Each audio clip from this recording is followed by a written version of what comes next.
ഗർഭനിരോധന മാർഗങ്ങളെ പറ്റി പൊതുവെ നമ്മുടെ സമൂഹത്തിൽ അവയർനെസ് കുറവാണ്. എന്തൊക്കെയാണ് ഈ മാർഗങ്ങൾ? ഇത് ഓരോ സമയത്തും ഡിഫറെൻ്റ് ആണ്. ഈ കല്യാണം കഴിച്ച ഉടനെ മിക്കവരും വിചാരിക്കുന്ന ഇപ്പോൾ ഉടനെ കുഞ്ഞ് വേണ്ട, കുറച്ച് ഒരു വർഷമൊക്കെ കഴിഞ്ഞിട്ട് മതി, ഒന്നീ ലൈഫിൽ സെറ്റിൽ ആവണം, അല്ലെങ്കിൽ പഠിത്തം കാണും, അങ്ങനെ ഒത്തിരി ഓരോരുത്തർക്ക് പേഴ്സണലായിട്ട് പലതും. അപ്പോൾ അത് കഴിഞ്ഞിട്ട് മതി എന്നൊക്കെ വിചാരിക്കും. പക്ഷെ മിക്കവാറും പേര് ഗർഭധാരണം ഉണ്ടാകും. എഫക്റ്റീവായിട്ടുള്ള ഒരു ഗർഭനിരോധന മാർഗം അവർക്കറിയില്ല. ആകെ അറിയാവുന്നുള്ളത് ഇപ്പോൾ ഈ അഡ്വർടൈസ്മെന്റിലൊക്കെ വരുന്ന പിൽസിനെ പറ്റിയാണ്, എമർജൻസി പിൽസ്. അപ്പം നേരെ പോയിട്ട് അത് വാങ്ങിച്ച് കഴിക്കും. അത് ശരിക്കുള്ള സമയത്തായിരിക്കില്ല കഴിക്കില്ല, ആരുടെയും ഒരു അഡ്വൈസിലല്ല കഴിക്കുന്നത്, അഡ്വർടൈസ്മെന്റ് കണ്ടിട്ട് വാങ്ങിച്ച് കഴിക്കുന്നതാണ്. സോ അതെന്ത് പറ്റും, ഫെയിലിയർ ആവും. ഇപ്പോൾ ആദ്യം അറിയേണ്ടത് സേഫ് പീരീഡ് എന്തുവാണ്, ഉണ്ടാകുന്ന സമയം ഏതാണ് എന്നുള്ളത്. അപ്പോൾ ഒരു പെൺകുട്ടി കറക്റ്റായിട്ട് മാസമുള്ള വരുന്ന കുട്ടി ഒരു 28 തൊട്ട് 30 ദിവസത്തോളം വരുന്ന ഒരാൾക്കും കൃത്യമായിട്ട് ഇന്ന ദിവസമാണ് അണ്ടോൽപാദനം നടക്കുന്നതെന്ന് പറയാൻ പറ്റത്തില്ല. ഓവുലേഷൻ നടക്കുന്നത് ഓവുലേഷൻ ടൈമിൽ അല്ലെങ്കിൽ അണ്ടോൽപാദനം നടക്കുന്ന സമയത്ത് ബന്ധപ്പെടുകയാണെങ്കിൽ ഗർഭധാരണം നടക്കാനുള്ള സാധ്യത വളരെയേറെ കൂടുതലാണ്. പക്ഷെ അത് ഒരു പെൺകുട്ടിക്കും കൃത്യമായിട്ട് ഇന്ന ദിവസം എന്ന് നമുക്ക് ഒരിക്കലും പോയിന്റ് ഔട്ട് ചെയ്യാൻ പറ്റില്ല. അത്ര കറക്റ്റായിട്ട് പീരിയഡ്സ് വരുന്ന കുറവായിരിക്കും. അപ്പോൾ ശരിക്കും നമുക്ക് ഒരു റേഞ്ച് കൊടുക്കാൻ പറ്റും. അതായത് ഇപ്പോൾ ഒരാൾക്ക് പീരിയഡ് വന്നു ഫസ്റ്റ് ഡേ, അതിൻ്റെ ഒരു 9ാമത്തെ ദിവസം അല്ലെങ്കിൽ മാക്സിമം 10ാമത്തെ ദിവസം വരെ, 9 ദിവസം അല്ലെങ്കിൽ 10ാമത്തെ ദിവസം വരെ സേഫ് എന്ന് പറയാം. പിന്നെ 11 തൊട്ട് 16 വരെ ഒട്ടും സേഫ് അല്ല, ഗർഭധാരണം നടക്കാൻ സാധ്യതയുള്ള സമയമാണ്. 11th ഡേ, അതായത് ബ്ലീഡിങ് തുടങ്ങുന്ന ദിവസം ഡേ 1 എന്ന് വെച്ചാൽ 11ാമത്തെ ദിവസം മുതൽ 16 വരെ, അത് എല്ലാ തരം, അതായത് 28 മുതൽ 30-32 ദിവസം വരെ പീരിയഡ്സ് വരുന്ന പെൺകുട്ടികൾക്കാണ് ഞാൻ ഈ പറയുന്നത്. 11ാമത്തെ ദിവസം മുതൽ 16 വരെ ഗർഭധാരണം നടക്കാൻ സാധ്യതയുള്ള ദിവസങ്ങളാണ്. ആ ദിവസങ്ങളിൽ ബന്ധപ്പെടുമ്പോൾ കോണ്ടമോ അങ്ങനെ എന്തെങ്കിലും ഉപയോഗിച്ചില്ല എന്നുണ്ടെങ്കിൽ തീർച്ചയായിട്ടും ഗർഭധാരണം വരാൻ സാധ്യതയുണ്ട്.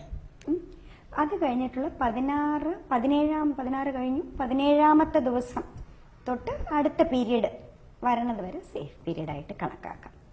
പക്ഷെ ഈ സേഫ് പീരീഡ് നോക്കി ബന്ധപ്പെടുക എന്ന് പറയുന്നത് ഒരിക്കലും ഫുൾ പ്രൂഫായിട്ട്, അതായത് 100% ഗർഭധാരണം വരില്ല എന്നുള്ള ഒരു മെത്തേഡ് അല്ല, തീർച്ചയായിട്ടും അല്ല. അപ്പം ഈ കല്യാണം കഴിഞ്ഞ് നമുക്കിപ്പോൾ ഒരു വർഷത്തേക്ക് വേണ്ടാന്ന് പ്ലാൻ ചെയ്യണവർ ദയവായി ചെയ്യേണ്ടത് ഒരു ഗൈനക്കോളജിസ്റ്റിനെ കാണണം. ഓക്കെ, എന്നിട്ട് അവർ ഒരു അഡ്വൈസ്, അപ്പം ആ അഡ്വൈസ് എടുക്കുക എന്നുള്ളതാണ്. ഓരോരുത്തർക്കും അവരവരുടേതായ ഓരോ ആപ്റ്റായിട്ടുള്ള, അവരവർക്ക് ടൈലർ മെയ്ഡ് ആയിട്ടുള്ള ഓരോ രീതികളുണ്ട്. സോ ഫസ്റ്റ്, അതായത് ആദ്യമായിട്ട് കല്യാണം കഴിഞ്ഞ് ഉടനെ വരുന്ന ഒരു കുട്ടിക്ക് എന്ത് ഗർഭനിരോധന മാർഗം കൊടുക്കാം? അപ്പം 2-3 രീതികളുണ്ട്.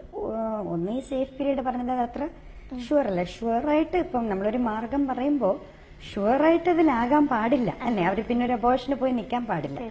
സോ അപ്പോൾ ഒന്ന് കറക്റ്റായിട്ട് കോണ്ടംസ് യൂസ് ചെയ്ത് പോയാൽ റെഗുലറായിട്ട്, അത് പക്ഷെ അതിന് ഫെയിലിയർ റേറ്റ് വളരെ കൂടുതലാണ്. 15% ഫെയിലിയർ, 80% താഴെയാണ് അത് ശരിയാവുന്നത്. അപ്പം അതിൽ അധികം പോവാതിരിക്കുന്നതാണ് നല്ലത്. പിന്നെ 100% അല്ലെങ്കിൽ 99.8% ഷുവറായിട്ട് പറയാവുന്നുള്ളത് നമ്മൾ ഈ ഗുളികകൾ കഴിക്കുന്നത്, സൈക്ലിക്കൽ പിൽസ്, പെൺകുട്ടികൾക്ക് ഗുളികകൾ കഴിക്കാൻ പറ്റുന്നത്. അത് ഇപ്പോൾ അതിനെക്കുറിച്ച് അധികം ആശങ്കകളുണ്ട് പെൺകുട്ടികൾക്ക്. എന്നുവെച്ചാൽ വണ്ണം വയ്ക്കുമോ, വേറെ പിന്നെ കുട്ടികൾ ഉണ്ടാകാതെ പ്രശ്നം വരുമോ. അതുപോലെ വേറൊരു മിത്ത് ഇപ്പോൾ ഉള്ളതെന്ന് പറഞ്ഞാൽ, അങ്ങനെ ഗുളിക കഴിച്ചു കഴിഞ്ഞാൽ നെക്സ്റ്റ് കുഞ്ഞുങ്ങൾക്ക് എന്തെങ്കിലും ഒരു മനോവൈകല്യങ്ങൾ ഉണ്ടാകാൻ സാധ്യതയുണ്ട്. അതിൽ എത്രത്തോളം സത്യമുണ്ടോ? ഇതെല്ലാം വെറുതെയാണെന്നേ. അപ്പം അങ്ങനെയുള്ള ഇപ്പൊ ഗവൺമെന്റ് പോലും പ്രൊമോട്ട് ചെയ്യുന്ന ഒരു സംഭവമാണ് ഈ പിൽസ്. സോ അപ്പം തീർച്ചയായിട്ടും ഈ ലോ ഡോസ് പിൽസ് ഒക്കെ വളരെ ഗുണം ചെയ്യുന്ന ഒന്നാണ്. കുറഞ്ഞ് പിൽസിന്റെ വാല്യൂ കുറഞ്ഞ്, അതിന്റെ ആ ഒരു ഡോസേജ് കുറഞ്ഞ് അങ്ങനെ വരുന്ന ഒരവസ്ഥയാണ്. സോ ആ ഒരു ഇതിൽ ഈ ആശങ്കകൾക്ക് ആവശ്യമില്ല. അതായത് വണ്ണം കൂടുകയോ അല്ലെങ്കിൽ ഓവർ ബ്ലീഡിങ് വരികയോ അല്ലെങ്കിൽ ആക്ച്വലി പീരിയഡ് കറക്റ്റ് ആവുകയും ചെയ്യും. അതിൽ ഒരുപാട് ഗുണങ്ങളുണ്ട്. പീരിയഡ് കൃത്യമായിട്ട് വരും. 21 ദിവസത്തെ പിൽസ് കഴിയുമ്പം കൃത്യമായിട്ട് 4 ദിവസം കഴിയുമ്പോൾ 25ാമത്തെ ദിവസം പീരീഡ്. അപ്പോൾ പീരിയഡ് കറക്റ്റായിട്ട് ടൈം ചെയ്യാൻ പറ്റും. പിന്നെ അടുത്ത പീരീഡിന്റെ 2ാമത്തെ ദിവസം തൊട്ട് വീണ്ടും തുടങ്ങാം.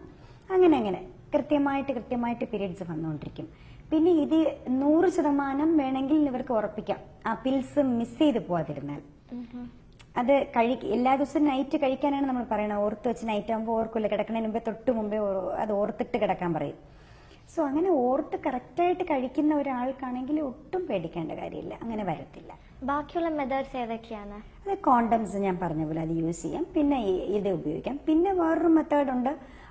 പിന്നെ വേറൊരു കാര്യം പറയുന്നത്, ഈ പിൽസിന്റെ ഒരു ഗുണം കൂടെ എന്താ വെച്ചാൽ അത് നിർത്തുമ്പം ഉടനെ പ്രഗ്നന്റ് ആകാനുള്ള ഒരു സാധ്യതയുണ്ട്. കാര്യം എന്ന് വെച്ചാൽ പിൽസ് ചെയ്യുന്നത് ഈ ഓവുലേഷനെ കൺട്രോൾ ചെയ്ത് വെക്കുക എന്നുള്ളതാണ്. അപ്പൊ പിൽസിനെ നമ്മൾ മാറ്റുമ്പം ഇമ്മീഡിയറ്റ് ആയിട്ട് വളരെ നല്ല ഓവുലേഷൻ റീബൗണ്ട് ആണ്. ഏറ്റവും നല്ല രീതിയിൽ അണ്ടോൽപാദനം, നിറച്ചു എഗ്സ് ഉണ്ടാവാനുള്ള സാധ്യതയുണ്ട്. സോ പെട്ടെന്ന് അത് കഴിയുമ്പോൾ പ്രഗ്നൻസി ഉണ്ടാവുന്ന ഒരു നന്മയും കൂടെ അതിലുണ്ട്.